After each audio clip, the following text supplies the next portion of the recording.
for forgetting to mention your name. Thank you. Thanks very much, Dignitary David.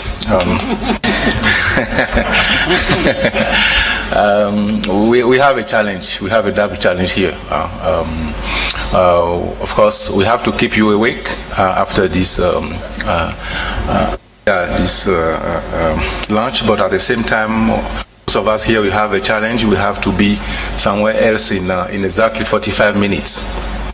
So we should make sure that all our panelists have time to present what they have to do, and then have also time to do some discussion here and there. So I'm not going to take much time in terms of introducing our panelists.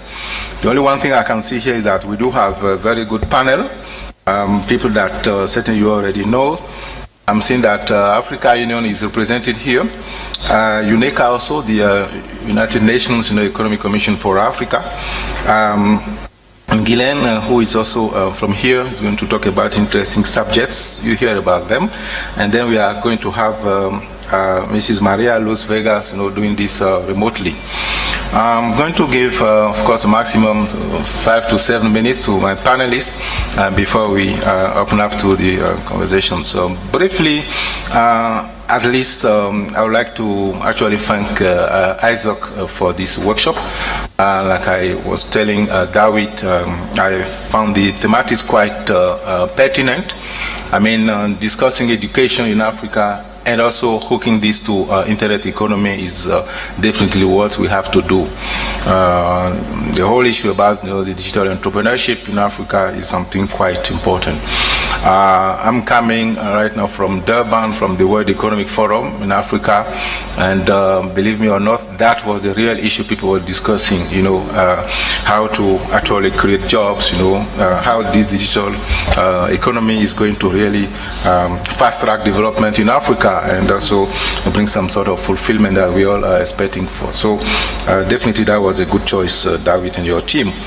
We will certainly collaborate on this. Of course, we've gone through the Africa internet economy. Today we've seen what are the issues, and then we've seen the successes. And I think time also has come to talk about the future. What are the perspectives? Where are we heading to? With that, we do have a few people that are going to tell us exactly how they see the future of the internet economy in Africa. I would like to call upon Dr. Yedaly, whom you all certainly know about, and he's going to tell us about what the Africa Union actually think about this, especially when you know that Africa Union has a plan, and it has a plan that is go all the way to 2063, I think. And one of the young guys there in Durban was saying, why are you guys waiting till 2063? You want it to happen now. So, Moctar, it's up to you.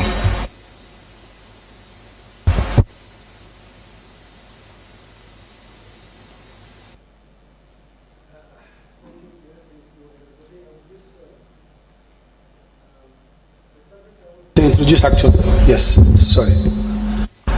The subject I wanted to talk about is actually one of the most current items from the Agenda 2063, because specifically we see that the transformation of Africa go through the digital economies and the collaborative economies.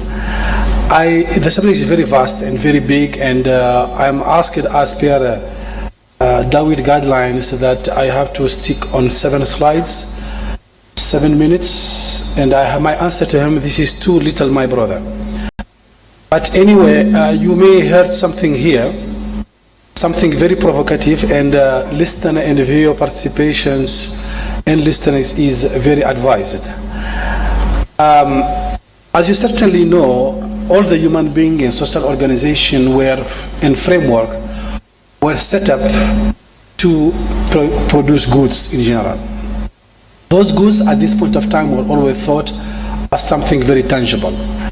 But with the digital revolution, we are now coming to a new concept which is intangible, actually goods. Our economy is shifting from tangible to intangibles, shifting from physical goods to digital goods, and from firm, specifically firm-based network to network-based companies. The network-centric organizations are today the one who are leading our world. Specifically, if you think about what Facebook is doing by creating, their own co-creation with their customers, the Amazon, which is actually a digital platform for exchanging, the shared assets like what Uber and Airbnb are doing, and the big data that allow us to analyze our economies today, that is actually all provided by Netflix and Google, which means that the future of our life is actually intangibles and networks. Just to give you an example, if you look at Uber, for instance, as a company, its value is $70 billion, and they have no car, and they have more than 1 million drivers. You go to Hertz, their value is only $7 billion, and they have 50,000 cars. You go to Airbnb, and you have their value is $24 billion, and 1.5 million homes to rent, and they don't own any of them. Star Woods has a value of $12 billion, and they have 1,270 houses plus to be rented. You go to WeChat today, the value is $45 billion, 65 million users, and 0 miles of infrastructure at all. AT&T, 207 billion, but they have 122 million subscribers and 11 millions of network fiber. All this to explain that how our new economies actually, you don't have to own, you don't have to buy, you all have to have a digital platform and have the innovation spirit. The African Union vision mainly is oriented toward an integrated, prosperous and peaceful Africa driven by its own citizens, and I underline own citizens, and representing a dynamic force in the international arena at all. The digital revolutions will allow us and may allow us actually to meet those goals. All we need today is a shift in our mindset and think of the new approach of our development, specifically in the area of education, health, peace and security, and food security. The sharing our economy, or what we call the Uberization or Amazonization, if I may say, of our economies, allow us to meet all these requirements. In the area of finance, for instance, we have the crowdfunding to fund. We have, and they have provided a lot of success. Specifically, the crowdfunding today is providing $1.8 billion, and Zopa in UK is actually going from 6.5 billion, etc., in just lending for those projects that are very innovative and creative. The local renewable energy, today everybody can be the producer of that energy thanks to the smart meters, thanks to the 3D printing, etc., etc. The knowledge is being democratized by patients like me, MOOCs, etc., etc. Africa may think that this is too much for us. It's not our concern. This is something that far away from us, and we have more things to do and more issues to address than just start looking at those digital platforms and so on. But I need to just to let them know that investors, capital ventures, customers, revenue and affinity today, and all talents are oriented toward establishing a network organizations and network economies. Research, white papers, prognostic all indicate that the future is actually the shared economy. It's all about network, it's all about leadership and visionaries. If we change our mindset and start thinking digitally, if I may say, we will be changing our situation and meet our requirement in terms of integration of our continent and development of our continent. Traditional leaders ask what their organization can provide, but network leaders ask what value their customer and people and other things can bring to us. Traditional leaders think they are operating at full capacity, but the network leaders see the world differently and full of potentials and opportunities. The African online market can be done easily. We have all what is needed. We We have the infrastructure is being built. What we call the infrastructure is in march without emulating anybody today. Talents are there. The challenge is that we haven't yet grasped the opportunity that digital economy is provided to us. All we need to now is to address the issue of cross-border and issue of regulations, policy and regulation, and specifically above all the matter of cybersecurity. In the future, before finishing, the internet development in Africa, again, is all about leaders, innovators, and entrepreneurs. As you may certainly know, the history of internet has shown that the internet phase 1, ARPANET, was about military. Leonard Clark was there. Internet 2 was about and for academia, and you have Bob Khan and Van Cerf. Internet 3 was all about access for public, and that Al Gore was there. Internet 5 or 4, maybe it's the Internet of Things, Internet of Everything. Is it a digital platform for socio-economic development only? Is it a space for cyber war? Is it a combination for all above? Africa so far is a passive user, net consumer of the internet, and Africa is probably already colonized, digitally colonized. The future again is the role of Game of Thrones. And this is the win, you win or you die. Africa will be part of the internet or will end up dominated. Again, are we really or already digitally colonized? We need an Al Gore for Africa. Thank you very much.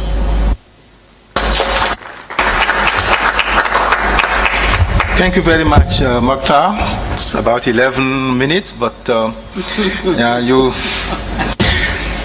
okay, I like the ending. There are so many things to take away anyway. So we are going back on that one.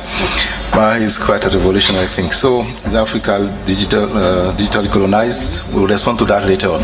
So the next one is going to be Ms. Aida Opoku-Mensah, who is quite well known as well, working with the United Nations Economic Commission for Africa. Doing so many things, but especially advising on SDGs, which is the Sustainable Development Goals. Now she's going to tell us exactly how they see Africa featuring in the upcoming, internet economy, and how we'll be faring vis-a-vis the Sustainable Development Goals. With that, Aida, please. To go next, you just press. Okay. Thank you, Pierre. Have you finished? Sorry, I can. Okay, thank you very much. Good afternoon, everybody. Mine is really to look at the role of ICTs in the SDG implementation. As you all know, in 2015, the heads of states during the UN General Assembly adopted the Sustainable Development Goals. Right now, there's a lot of emphasis on how this will be implemented. And ICT becomes a very important catalyst for SDG implementation. So far, the work that we're doing with a number of member states, we are realizing that if we are going to upscale in areas of health, education, financial services, talking about the internet economy, then ICT has got to be absolute key in this. So ICT is a catalyst for the Sustainable Development Goals and its implementation. ICTs is also very important in facilitating the means of implementation, which is namely the finance. And in current development discourse, we're saying that Africa needs trillions and trillions of dollars if it's going to implement the SDGs to make a difference for economies to be transformed. And a lot of African countries are saying that's all well and good, but where is the means of implementation, namely the finance for our development goals? And ICTs has become a very central discussion within the whole financing for development, as well as the science, technology, innovation. And in fact, next week In New York, the UN Science and Technology and Innovation Group are meeting to advance these discussions. And ICTs also becomes very important in the so-called data revolution, which is going to accompany the SDG implementation. That is data monitoring and follow-up, and as well. And there is an ICT indicators for SDG network that has been created. When you look at the entire 17 goals that of the SDGs, the ICT has a role in each and every one of them. And whilst a lot of emphasis has been on education, because the theme for this meeting is on education, if you take SDG 1, which is to end poverty, ICT is something that needs to be used, such as if you want to reduce poverty, one of the things you have to do is to use ICTs to improve productivity amongst the millions of African people, amongst all the farmers. You provide them with better opportunities through ICTs for them to be able to move out of poverty. If you take hunger, which is SDG 2, zero hunger, it's imperative that farmers get access to credit, they get access to new technologies, they get access to new markets.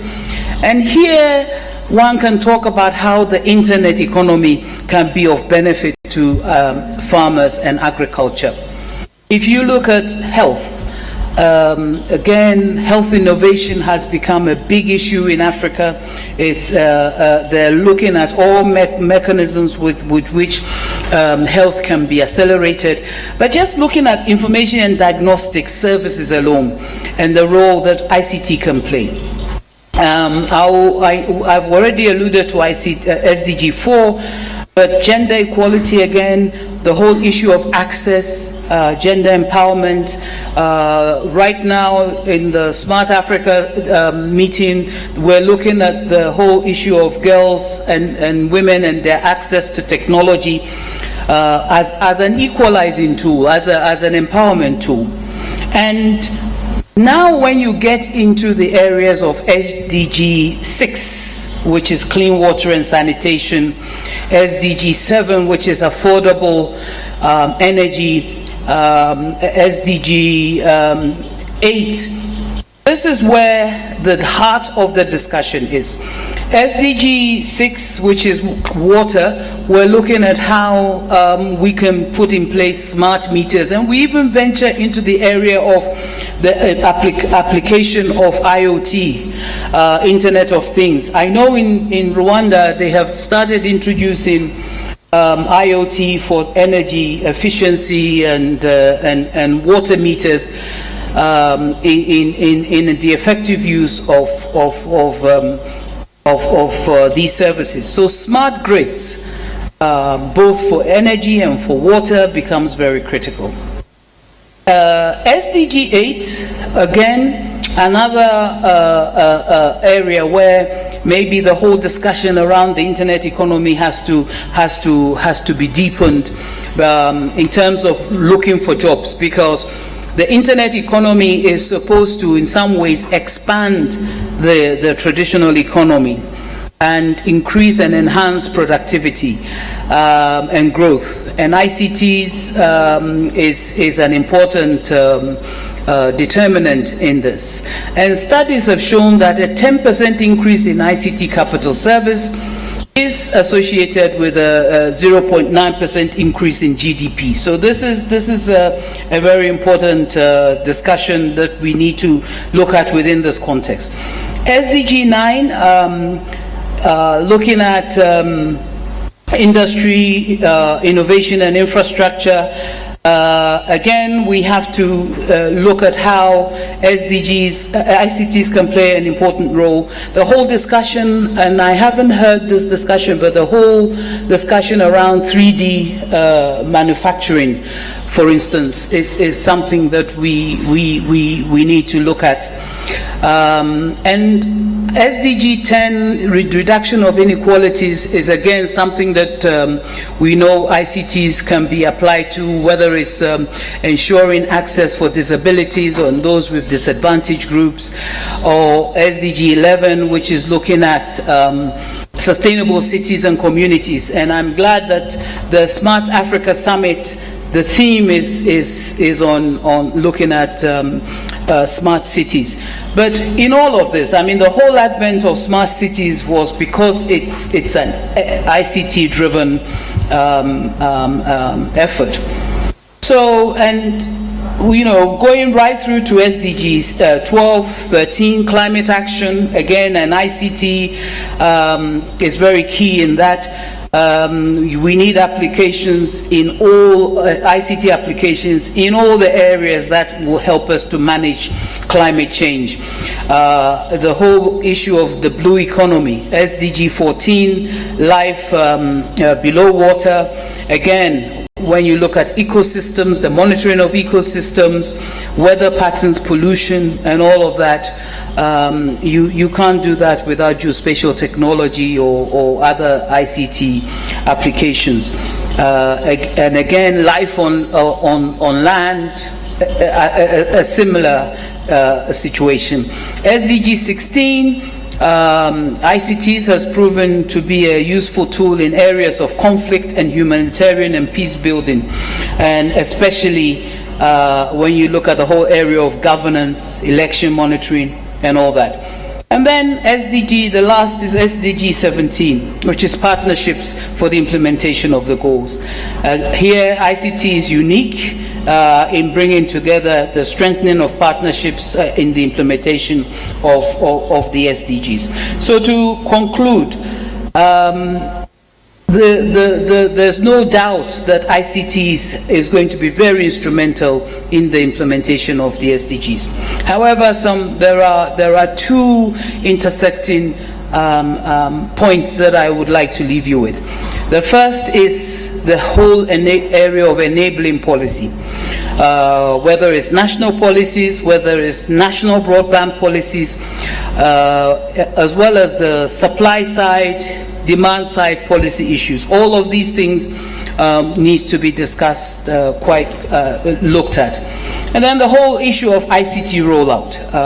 If ICT is going to be an integral part and integrated into the economy and into all sectors, the whole ICT rollout becomes very important. So the integration in public sector, again, this has been alluded to earlier this morning, and the acceleration of innovation hubs, and as well as solutions to facilitate diffusion of ICT.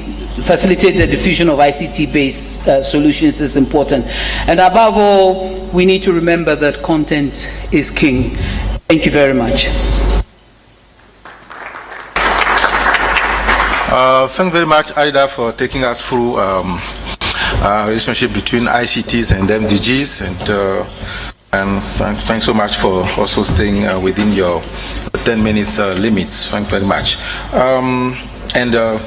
To end it up, strengthening the importance of local content. But definitely we are going to talk about this. And Ghislain is going to take us through that one. So we are going to see, and this is what they are calling the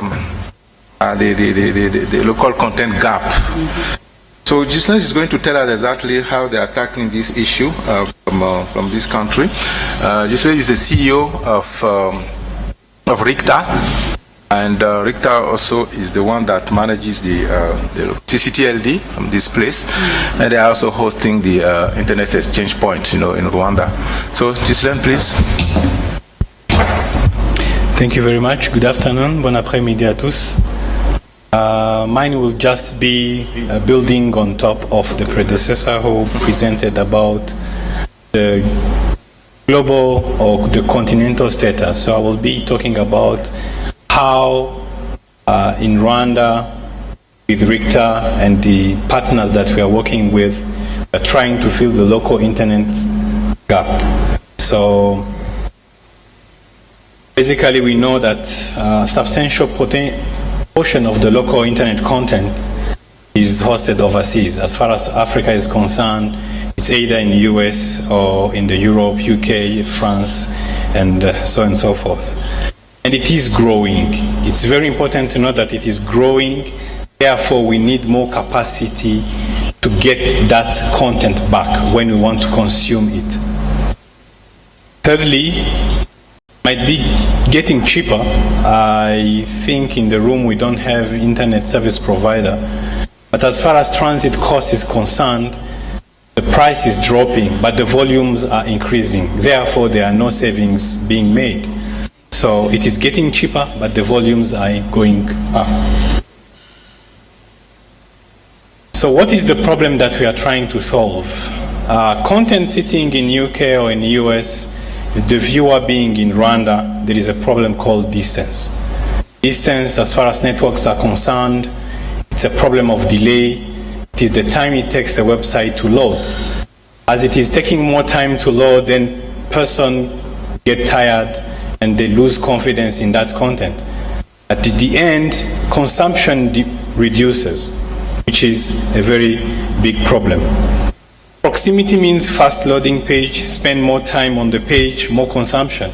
It means you can do more even with the website.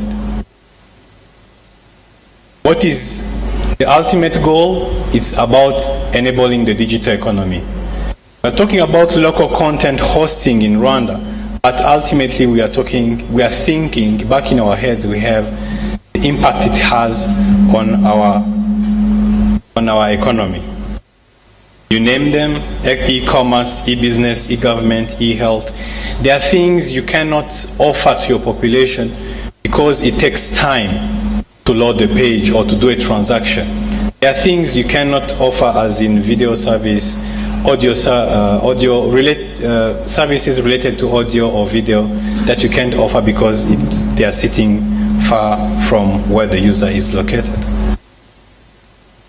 So, with ISOC and other partners, we launched a pilot test phase, and I think you've all seen the report that was launched yesterday. You can go and get the data from that launch, from that pilot phase that we tried.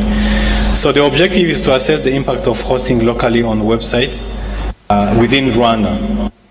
So the findings were like low latency, was leading to new and returning visits. So as the website were close to the user, so we had new visitors and we had more returning visitors on the website located in Rwanda. It is quite an important thing to note here. It's that not all websites should be located locally within the country. We've noticed that some of the websites in Rwanda are more visited with people who are not necessarily in Rwanda. It doesn't make sense for them to come in Rwanda. At most, they can have a mirror in Rwanda or wherever close to the consumers is. It makes more sense for moving site back and it's important to have the website back in the country. But most importantly, there is an ecosystem around that needs to be developed. So supporting environment is very important. Here we talk about skills, we talk about security, how those websites are secure, and so on and so forth. So I'm not saying here we should bring all the website back to our country. No, that's not what I'm saying. It is not the only thing that will solve the problem. But we need to create an environment. We need to build the capacity. We need to train the engineers. We need to think of customer care and all those things that are supporting the business. And payments, because that's as well very important. Another word of caution is, I think you've heard about something called the data localization law, whereby for example, Facebook wants to come and host its cache in X country, and it is obliged to put its servers within that country. So what I'm saying here is not that we are proving that it has to be locally available. So what I'm saying is that we are not giving proof that we need absolutely to have everything located in the country. When it makes sense, yes. When it does not make sense, it doesn't make sense. Okay? So this is very important to know. So the roadmap going forward, it is important to elaborate an all-inclusive cross-cutting ICT strategy. As far as Rwanda is concerned, we have what is called a Smart Rwanda Master Plan. It talks about many things: education, e-health, and all in those sectors, ICT is a cross-cutting element and a central element. So it is very important to have an all-inclusive way of working or framework. Starting a conversation. So we started a conversation with the resellers, the innovators, the regulator, the service providers, the policy makers. All those people need to be in one room like this one and discuss. Key stakeholders as far as this project is concerned, internet service provider, internet exchange point, data center operators, web developers, the government, public and private ICT bodies, you name them, being from the civil society or wherever they are coming from. Everybody has to be aligned to this goal. So we are running a project. We've started the implementation. It's called the Rwanda Web Hosting Project, and the stakeholders are RICTA is the coordinator of the whole project. So we are bringing all the stakeholders in one place. RURA is supporting with input, recommendation, and funding. RURA is the regulatory body of Rwanda, Rwanda Utility and Regulatory Authority of Rwanda. So through the Universal Access Fund, they are funding the project really to make sure that everything is rolling. We have the service provider. Because we are talking about hosting locally, we need people who will be able to provide the virtual machines, the servers, and so on and so forth. So they are part of that project. Supporting organization, I can name Internet Society. We are talking about the Rwanda Cybersecurity a government body which is helping to secure the website. We are talking about DINE, which is helping in monitoring the impact of this project. If, as we are growing the number of websites locally hosted, how can we evaluate and make sure that it is really reaching its objectives? We are talking about the beneficiaries. The beneficiaries are actually the reseller, those people who are going and talking to businesses for hosting. So all this multi-stakeholder approach towards gearing towards achieving this whole project. So the government role is to facilitate, establish a career-neutral data center, understand the content regulatory environment. We are talking here about intermediary liabilities.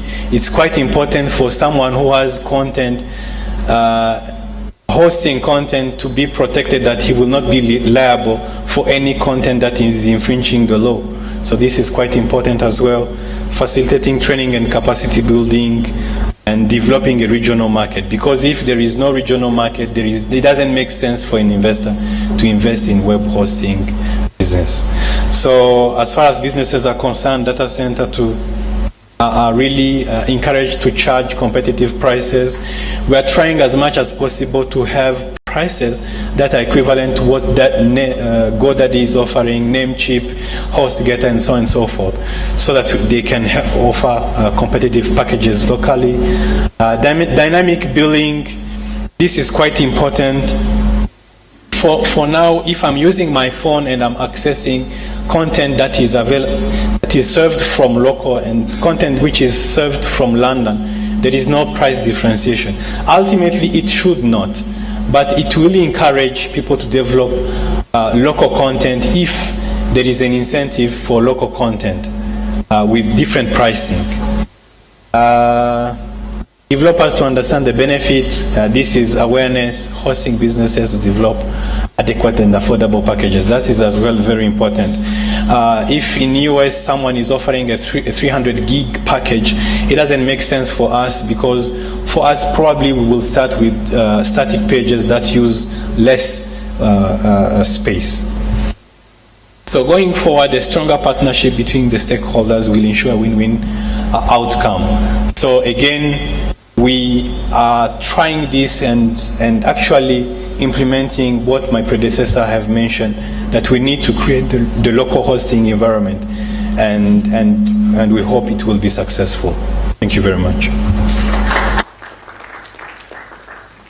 Thank you, Ghislain, for highlighting what needs to be done as far as the local content and gap is concerned, and quite interesting program you guys have here, and we'll be certainly hearing more about that one.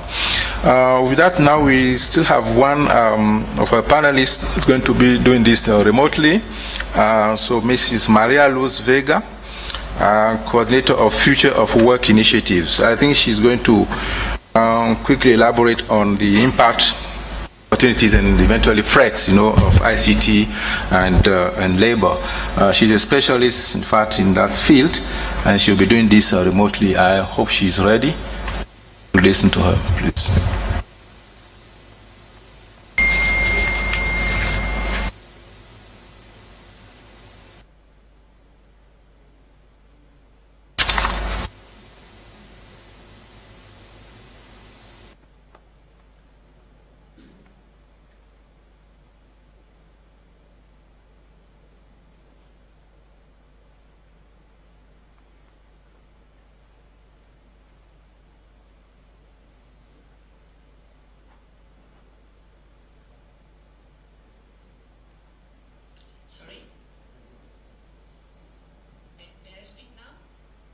Yes, you are online. That's fine. We can hear you. Can you hear us?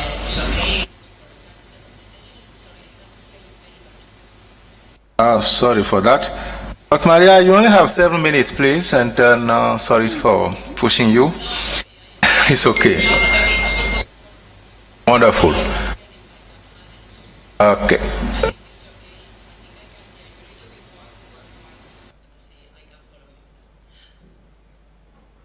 Okay.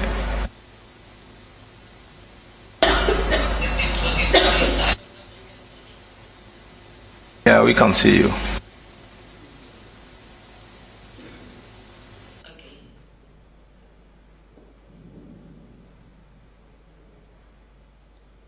I can start? Okay. First, let me thank to everyone and also present my apologies and my excuse for not being with you, but we are in a very hectic moment at this time at the ILO, preparing our International Labour Conference, and submerged with I don't know how many requests. I would like to be with you in this important event and to enjoy with you in Kigali, but unfortunately it has been not possible this time. But if at least I can express our interest to be in your discussion with this small and remote use of technologies, I think is already an achievement in some way. I know that I need to be brief, and I have prepared only 6 or 7 slides and are trying to cover in some way which are our main concern about the future of internet. In this case, the social aspect of the use of technologies in the world, and in particular in Africa. Let me first introduce, and they are not the particular slide on this, which is the perspective of Africa in relation to other parts of the world concerning the future of work.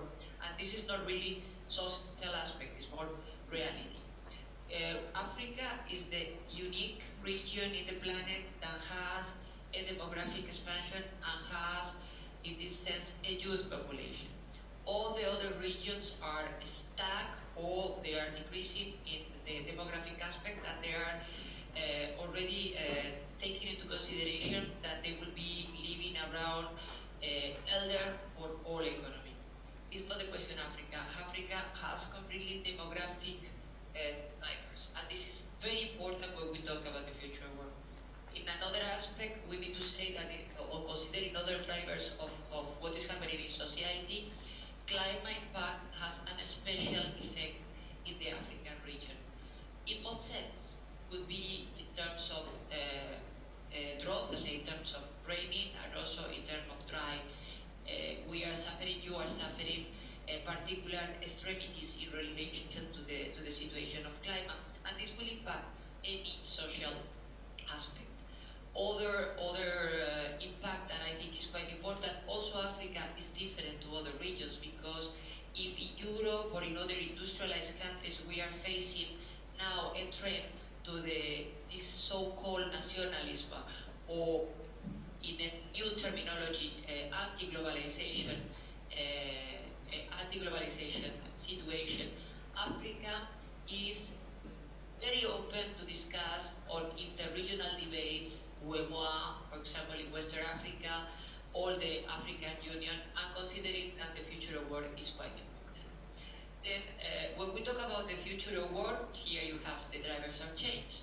We are clearly talking about all these issues, and of course, we will be focusing now in technologies. Technologies is the last of the driver, and in Africa also has some differences. Probably you have been talking during this conversation and during these 2 days that the main and the first bank application using technologies were produced in Africa, because of the use of mobile phones in Africa is higher and has been the best and the first in using and creating new application. But when we feel, which is the feeling that we have in all this change, the world that is changing. Of course, we have a feeling, all the society, including the African society, of insecurity, of instability and uncertainty. How we focus the technology change and the future of work? As I mentioned, we will be focusing on the future of work. There are many opportunities and there are also some challenges, for not saying fears. On the opportunities, of course, technology change will provide an increase in flexibility, possibility to work in a completely different way, in the way that I like, in the way that I can be creative. And this is the second opportunity. I can be extremely creative, I can save time, I can use my time in a different way. This will allow me also to have a conciliation of life and work. I can be teleworking, with the risk that can have also teleworking, but at least I can have this possibility and to decentralize the work.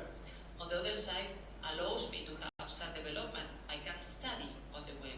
I can develop myself in an internet community, in intranet community.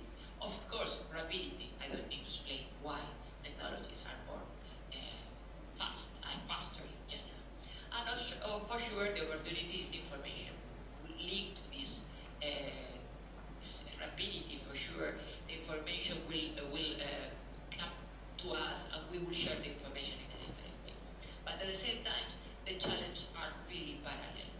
The flexibility could conduct, and is the problem that we have observed in some of the cases of teleworking, of an overtime. People are not able to deal with the flexibility in the right way, and they are overcharged, and in some ways having longer working hours. They are a lack of control, self-control. People are not trained to do these kind of things, and are suffering this situation that are not the best one. Also, there are a loss of social rights. People are working for platforms. They are not anymore employers. They don't know who is the employers, and they don't know to whom they need to claim for the different rights and social protection issues. Of course, this has an important impact on industrial relation and rights, because union and of course employees association are in a terrible decline. Workers being isolated because of working completely separate and outside of the work, they have not access to the union, and they are living in a kind of limbo of protection. And last but not least, we are serious problems of the use of the technologic instruments, or the technologic tools of occupational safety and health and safety in general. Don't forget that working in front of a machine could bring you to have obesity, depression, and neurological disorders. We cannot prove, and this is from my discussion with the WHO, we cannot prove that there are any radiation or other aspect, but at least their effect on the normal working developments. Of course, a kind of techno-pessimist and techno-optimist relation during the history. I say it's not the first time that we face machine or technology. In fact, at there are a mistake in the slide that you can see. We put techno-portism. I don't know, has been a mistake of the spelling. What has happened in the historical approach is the discussion about the use of technologies has appeared since the 50s at the ILO, and with exactly the same approach that we have today. Many experts were telling that machine will destroy employment, there will be a destruction that will be massive, and people will be not able to adapt to these changes. Already in two reports at the ILO, in the 50s and the 74, the discussion was held at the international level conference, and what has been proved is nothing has been so clear, and in fact the use of technologies, different use of technologies, has improved at the end the way of working and has created also at the end more employment. It's true that there have been some people that unfortunately lost employment and were not able to recycle, but this is one of the problems that we need to deal with. Of course, the problem of employment creation and destruction is also related with the big issue that we are facing in this particular moment of the incorporation of technologies in the world issues, that I think the different characteristic this time is the rapidity. See, the changes are so quick that it's impossible to adapt. Then the question of skill is much, occupational skill is becoming extremely extreme. This is extremely related also with education. It's not a question of occupational training. Education should be faced in a different way. The new technology. This is particularly important. On this situation, we need also to work also the technology more correct awareness raising policies. We need to use the capacities that internet and internet provide us to be able to really be like a kind of manual of instruction that will let us know how to deal better with technology. And this is part of education and should be included in whatever we produce, also at the social aspect. For sure, we need to build new policies. First state, as we knew for the last century, is in a situation that is critical. Then we need to create a new program to rebuild this social state, the well-known like Weimar welfare state, to be able to provide the protection to all the human beings, including in particular, for sure, the ones that are included in the work economy. ILO role, I think, is crucial. Don't forget that the ILO role, ILO is the first institution of the system of United Nations. We were created in 1919, and we are at the origin of all the United Nations system, and was built on the idea of social justice, dignity, and for sure peace. Therefore, the ILO role in leading the initiative of the future world is again to conduct with this particularity also that have the ILO that we are tripartite. As we have not only government, we have also workers and employees participating in equality with equal role. In our discussion, we are able to prepare recommendations that are for sure able to guide the discussion and to provide these social and policy pillars that we need to develop a future and better future world. How to use technologies for a better future world? I think I have already in some way mentioned that we need to use, in particular, to use the technologies to increase the education. We need to avoid the illiteracy, but not only know the illiteracy in terms of reading, writing, also the technological literacy is fundamental, and this requires a lot of effort. We need to involve all the population. Everyone needs to be able to succeed and to access and to be able to use technologies. At this level is also quite important communication in terms of really using communication for the peace, for the social justice, to be able to have clear targets and to have real of what we need to communicate. Working, we are talking about the possibility to be linked like now. I am in Yedaly, even if I am in Geneva, sitting in my office.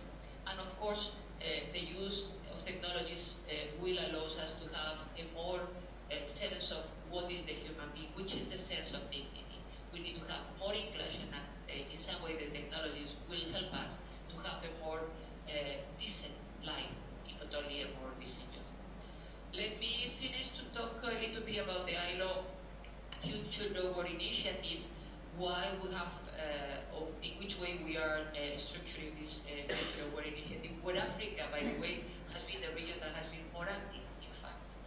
The Director General has structured this initiative, our Director General, around 4 conversations, the 4 main subjects that he thinks are key for discussion about the future award. The first is work and society, all the sense, what means work and the society today. The second one is the decent jobs for all, and you know ILO, ILO is promoting decent jobs, and this is what we are talking about, quality and quantity of works. The third one is organization of work, the new forms, the use of platforms, the use of new contracts, the supply chains, all the way that we are living and the world that we are living that is completely different. And the fourth one is how to have the governance of all this, which is needed at the level of governance, how we need to be able to govern this world that is changing at this terrible speed. For this, and in practical terms, the process of the ILO Future Award Initiative is now in due course, and we are finalizing the first phase, that is the celebration of national dialogues. In fact, 2/3 of the country in Africa has developed national dialogues where they have discussed about the important issues of the future award in a free manner. Some of them they have decided to discuss about the 4 conversations, some of them only about some of the subjects. I will say in a first approach, because we are now doing the synthesis of all this report, that Africa has been focusing in very interesting subjects, in particular, for example, in the idea of corruption, transparency, of course, demographic, for sure, climate, and also which kind of use of the technologies will be done, how we can use the technologies for having much more inclusive and creative job. I guess around July this year, a high-level global commission that we discussed and will prepare recommendation for the big celebration of our centenary in 2019 will be set up, will be expert for all the regions, a group of very limited number of experts, of course considering geographical balance, but also considering that we are a tripartite organization that will be working for more than a year in thinking which will be the basis for this social pillar that I have been talking about. And of course in 2019 will be the time for the celebration, a centenary of peace, social justice, or aspiration for social justice, and of course of the creation of the United Nations system. I think in a very quick manner, I have been too quick, but as I say, is what I've been asked to do. I have tried to let you know what we are thinking about the future award in the context of the use of new technologies. Of course, there are much more than I can say, and I hope I can meet you very soon in other events, and we can exchange much more about this passionate issue. And thank you for giving me the opportunity to intervene. Okay, thank you. Thank you very much, Maria-Luz. Yes, certainly you had more to tell us. You spent more than the others, but that's fine. You are remote, and that's fine. Okay, with that, I think we still have time for maybe 2 or 3 questions quickly. So we will be taking them, and then, so please, the floor is yours. I'd like to fingers, any question, any contribution by panelists? I see none. Oh, okay, over there, please.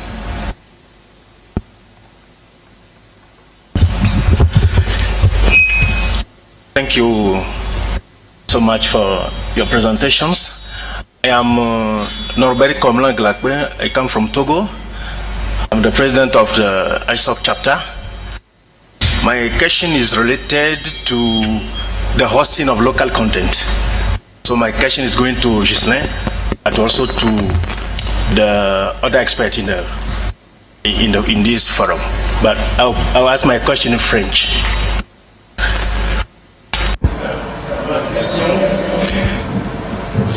So here's the question.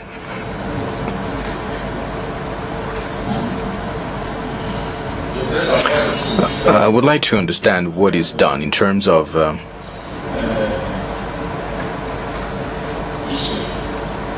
XP in terms of exchange points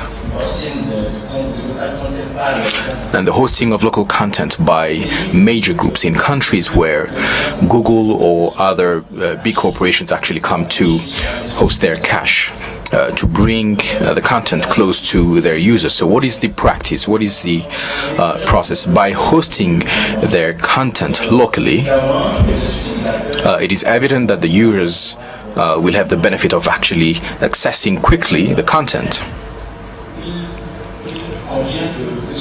However,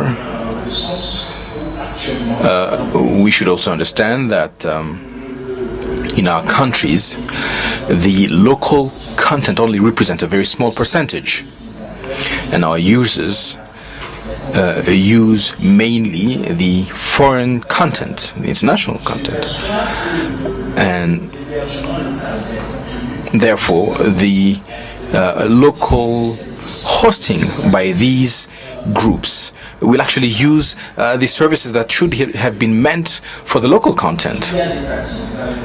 So are there practices within East Africa or in other regions of Africa to actually impose some kind of a tax to these major corporations when they actually decide to locally host their content? So what's the practice here in Rwanda, in Kenya, where Google has actually hosted some of its cache?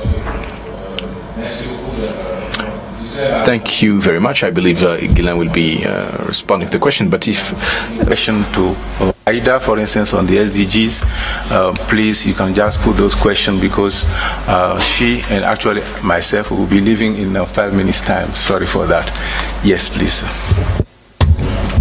It's a very short question for Moctar. You raised a bit the cross-border. Is the African Union has any policy or thinking about all the infrastructure related to the cross-border?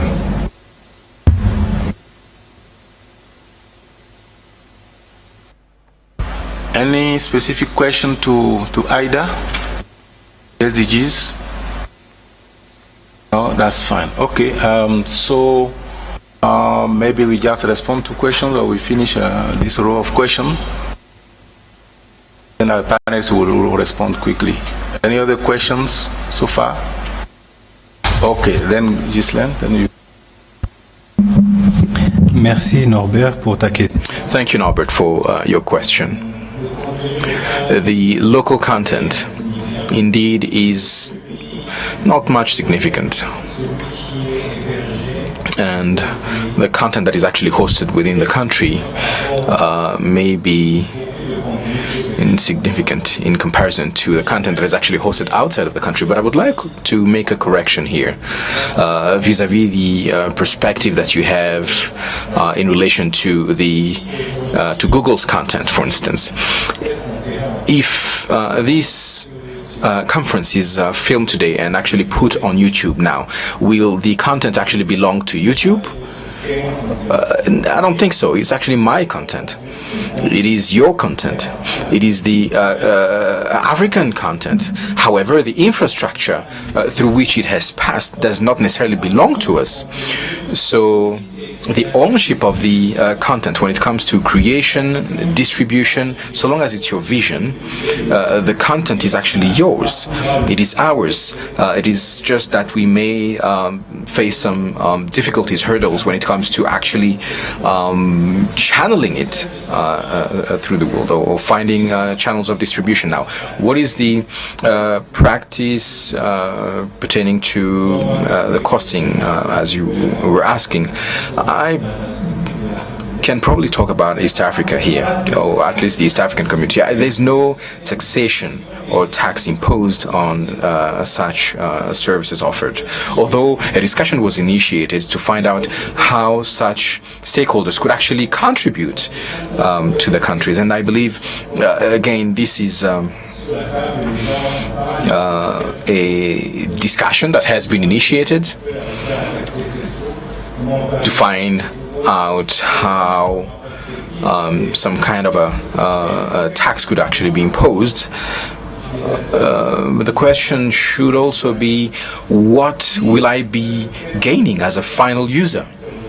If MTN can actually give me a different price for local content, for instance, in Rwanda, when you have a SIM card on Tigo or MTN, can actually, freely access local content.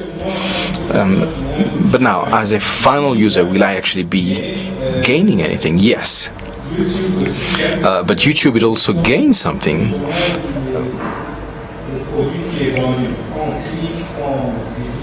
Because every time there's a click, they will actually gain something. So at the national level, I will also gain, because I will look at how much money I will be spending to actually get access to huge channels. I mean, I think this is not a battle that I would actually wish to fight right now.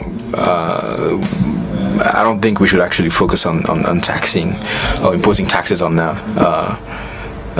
these major corporations. Thank you. Thank you very much, Ghislain.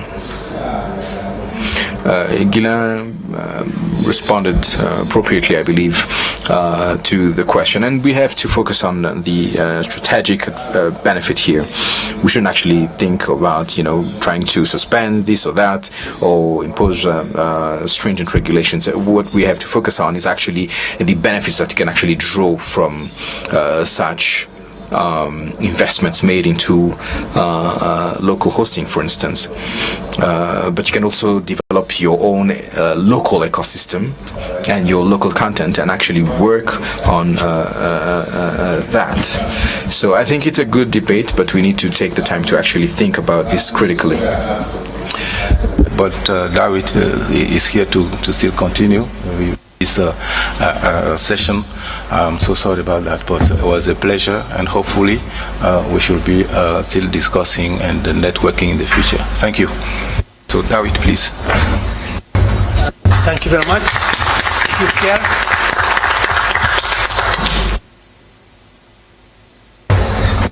Sorry, Pierre has another meeting, an important meeting in another hotel right now, so he has to leave. But we have a few more minutes for questions and answers. So please don't forget that Maria-Luz Vega is also still with us remotely, so you can also ask her some questions as well.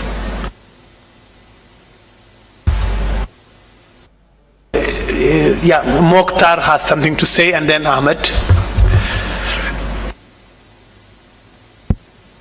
No, actually, I'm just answering to the question about does African Union have a policy on cross-border connectivity? Is that correct? Indeed, we have developed many cross-border connectivities, specifically around the regional internet exchange point systems. However, the adoption and enforcement of those policies still yet to come. Thank you, Moctar. Ahmed? Thank you. I have two questions. First, for Mr. Moctar Yedaly. How do you think that the informal enterprises or markets can be strategically involved into the development of the African online market? This is my question. And the other one is for Mrs. Maria-Luz Vega. What does she think about the changement of comportments brought by the new use of technology by youngsters, and how it will impact on the future of work initiative? That's all. Moctar, then Mrs. Vega. This is a very good and wonderful question, and it requires a lot of explanation, by the way. However, I would like to make it very short. The biggest problem we are facing is actually with regard to the digital economy and internet, is that most of the time we don't know about opportunities that are there. That's number one. Number two, the thinking of our leaders, and this is what I was trying to underline. Can you push that button, please? That one. Sir. Can you push it? Yes, it's done.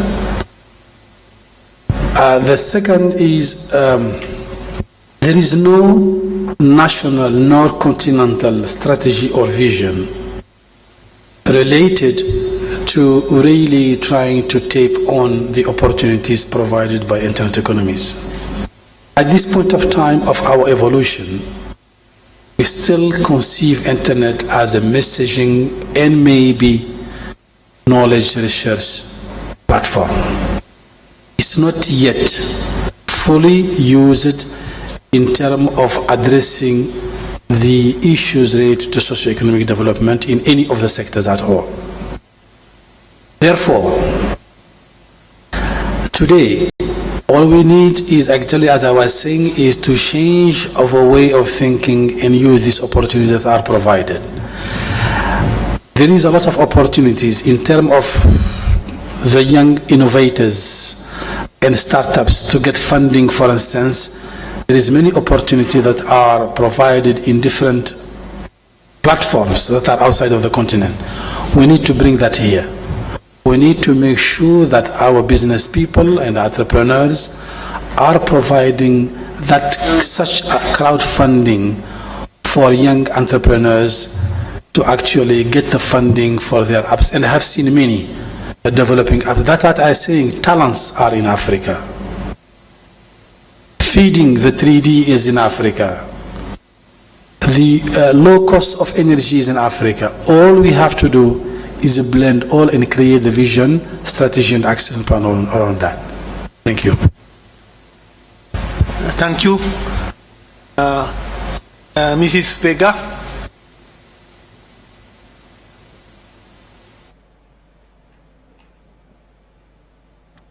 Can you hear me?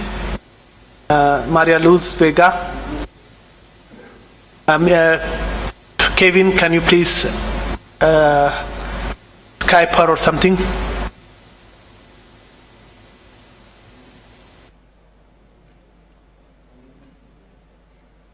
Yes, sorry, I was not in muting. Yeah.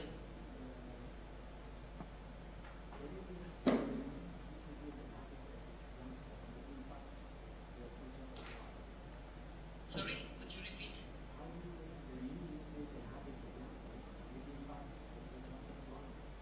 On news. I think this is not easy. In which way? Everyone needs to support the future of work. In some way, what can I say is we need to count on young generation. You need to count on in which way we need to structure. But I think it's a working process. I have not a real clear ideas on how we can really support this kind of things. Okay, this is a quite important discussion. I think we need to open the discussion. I think ideas are more than welcome. It's okay? Could you hear me? Now? Yes, now it's better, but we were, it was not very clear, but we were able to hear you. Can you hear me? I don't know if I have answered because there are some cuts of the sound that then I cannot see. Okay.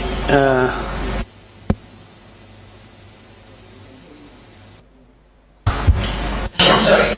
Then I have lost a little bit the conductor, but I think we need the discussion. I say we need in particular to have all people embracing and considering we need to talk on the future of work. We need probably to be sure in which way we can have the different status of the society and in particular the young people involved in the discussion. And usually the youth that are excluded of the social market are the ones that are the more challenged in all this process. Then we need to have a really broad and arch approach.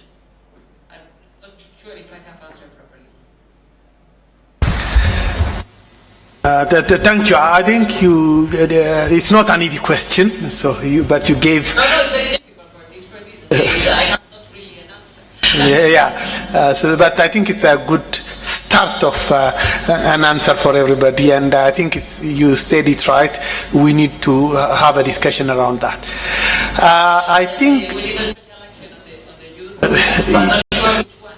Besides to include the youth at the discussion, but not sure in which way, considering that they are the more affected, with more than 40% in some case of unemployment, we can deal with it. Definitely. Thank you very much. I think we can. Yes, Maria-Luz? Yeah. Okay. So I think we can stop here. I'm sure you agree with me that it was a very interesting discussion.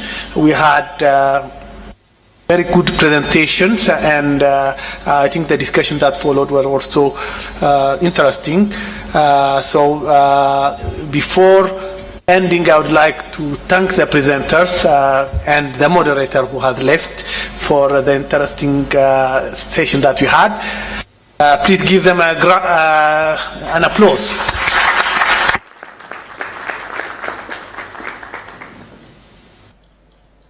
Yes.